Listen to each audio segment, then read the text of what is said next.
So this is the Realme Neo 8, and I've been daily driving it for the past few days. Lately, I've seen a lot of discussions online about this phone. People asking whether the display has problems, if the external speaker sounds bad, and how serious the overheating really is with the Snapdragon 8 Gen 5. Today, I want to clear up all of that in one go. This is my full hands-on review of the retail unit, so let's jump right in. A quick shout out to my tech partner from China for sharing this video. A big thank you for making this possible. Hey everyone, it's Maiky from techmaiky. If you love staying updated with the latest gadgets, make sure to subscribe and hit the notification bell so you never miss out on our exciting tech content. First up, the design. This is one of the newest phones released last month, and honestly, it's my favorite in terms of looks. The Neo 8 is genuinely beautiful, especially around the back. You get this transparent glass panel paired with a unique awakening halo and a transparent RGB light strip that lights up whenever you receive calls or notifications. You can even turn on constant lighting or breathing effects manually, and there are 9 different colors you can customize, which gives you a lot of freedom to make it your own.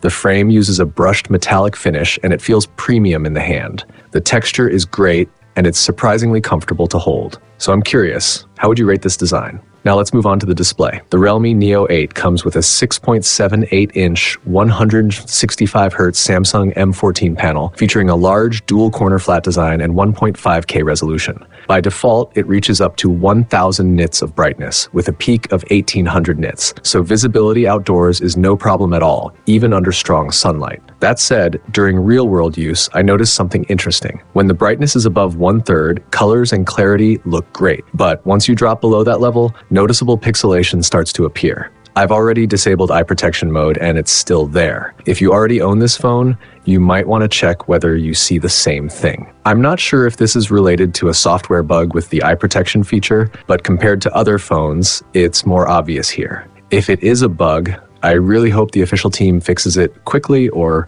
releases a statement, because a lot of people are interested in this device. After all, getting a Samsung M14 panel at this price point isn't something you see every day. On the positive side, the screen's large dual-corner design looks great, and the color tuning is well controlled. One small downside is the absence of Dolby Vision certification, which might matter to those who enjoy Dolby Vision content.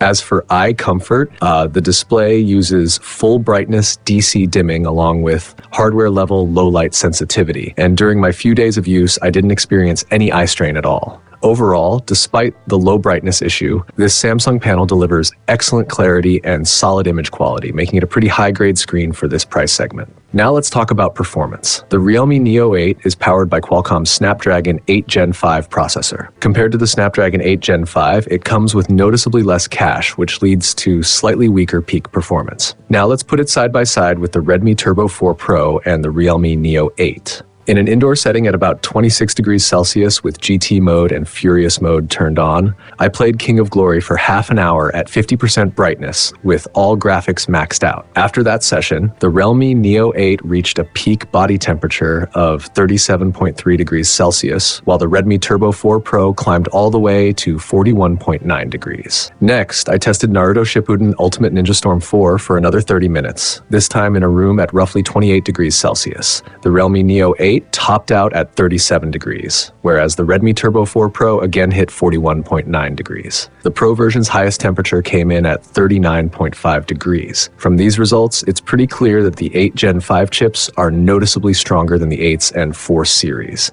especially when it comes to heat control. For gaming, I tried around 30 titles at 165 Hz, and the phone handles ultra-high refresh rates really well. There's also a PC handheld mode built in, but I won't be showing that today. Moving on to cameras, the Realme Neo 8 comes with a 3.5x periscope telephoto lens with optical image stabilization, which is something you rarely see at this price.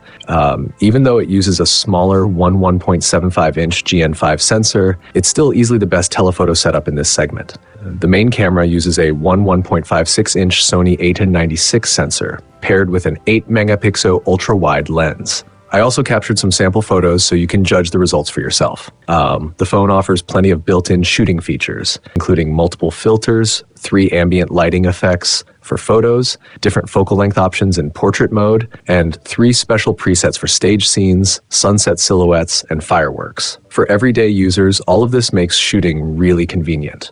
Even though this is primarily a performance-focused phone in the 250-pound range, the camera experience is surprisingly versatile. On the video side, both the main camera and telephoto lens support 4K at 60 FPS. The ultra-wide shoots at 1080p 30 FPS, and the front camera records at 1080p 60 FPS, which is more than enough for daily content. The phone runs Realme UI 7.0, which is basically a customized version of ColorOS, and overall system smoothness is excellent. Battery life is another strong point. The Realme Neo 8 packs a massive 8,000 mAh battery, and in normal usage, getting through a full day is easy. I've included a few usage examples for reference. Charging is handled by 80-watt wired fast charging. Starting from 20%, it reached 36% in 10 minutes, 52% in 20 minutes, 65% in 30 minutes, 80% in 40 minutes, and hit 100% in just 59 minutes. As for extra features, you're getting a 3D ultrasonic fingerprint scanner, IP66, IP68, and IP69 water resistance. The vibration motor is in 0809 unit, and honestly, the haptics are just average. I also compared the speaker performance with the Redmi Turbo 4 Pro. So to wrap things up, this is Realme's first phone after returning to Oppo, and you can really feel the effort put into the hardware. After-sales support shouldn't be a concern. Even though the Samsung display shows some graininess at low brightness, its overall quality still beats most phones in the same price bracket. Add in the periscope telephoto lens, and the overall experience becomes very impressive. Taking everything into account at around 250 pounds, I genuinely recommend the Realme Neo 8. If this video helped you out, don't forget to like, comment, and share. Thanks for watching, and I'll see you in the next one.